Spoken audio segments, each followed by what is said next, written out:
Bonjour à tous, les Jeux Olympiques c'est formidable, mais où vont se loger tous les visiteurs? Hôtel complet, Airbnb saturé, camping envahi, comment héberger les millions de touristes encore dépourvus de logement? Certaines initiatives semblent apporter des solutions. Karim est avec un jeune start-upper qui a mis sur pied une proposition agile et audacieuse, et ça c'est vraiment la Startup Nation qu'on adore, n'est-ce pas Karim? Oui, Jérôme, je suis avec Kylian Joulois, inventeur du RTNP. Alors, monsieur Joulois, une première question, que signifie TNP? Tente et périphérique. En fait, c'est comme le Airbnb, mais dans une tente et sur le périphérique. Mais est-ce que vous pensez que vous allez trouver des clients? Ah oui, bien sûr.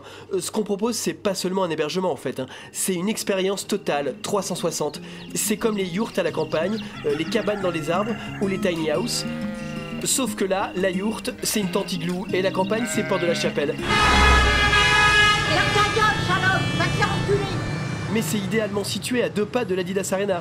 Bref, c'est l'expérience de connaître à Paris la vie dans une tente sur un coin d'herbe, tout simplement. Mais c'est là où était la colline du Crac, c'est pas un peu dangereux?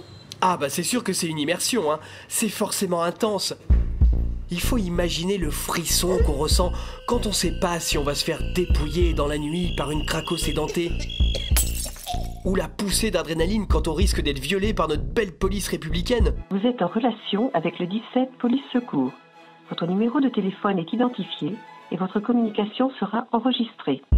Et puis sentir battre son cœur quand on est réveillé par le doux son des barres de fer brandies par de jeunes identitaires rigolards et bien coiffés.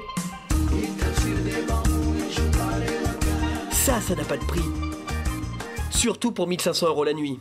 1500 €? Bah on est intramuros quand même, hein. Eh bien merci monsieur Joulois, vous voyez Jérôme que les touristes peuvent être rassurés, Paris est prêt à les recevoir.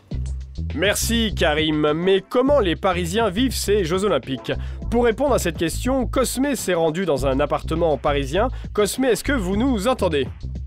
Oui, Jérôme, je suis avec Grégoire, un trentenaire parisien qui travaille dans le design. Le graphisme. Oui, et vous avez décidé de rester à Paris pendant les JO. Oui, c'est un événement important, donc je voulais... Excusez-moi, vous pouvez me dire où est rangé le dentifrice? Ah, mais vous sous-louez votre appartement? Ah non, pas du tout, c'est mon frère, Anthony. Yes. Yes, et il voulait assister au JO, donc je l'ai accueilli tout simplement. Oui, voilà, je me disais que c'était l'occasion de rendre visite à mon frangin, quoi. Mais il y a encore du monde?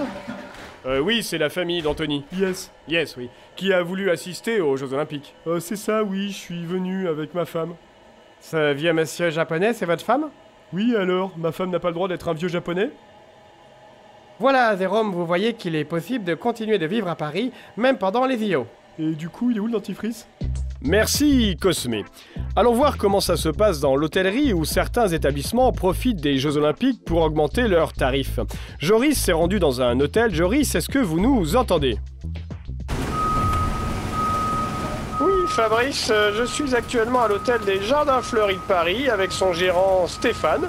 Stéphane, je crois que vous avez profité des Jeux Olympiques pour faire une jolie culbute. Ouais, bah disons que c'est les règles de l'offre et la demande, hein. Les réservations explosent depuis des mois, la concurrence est rude et... Excusez-moi. Hôtel des Jardins Fleuris de Paris, j'écoute.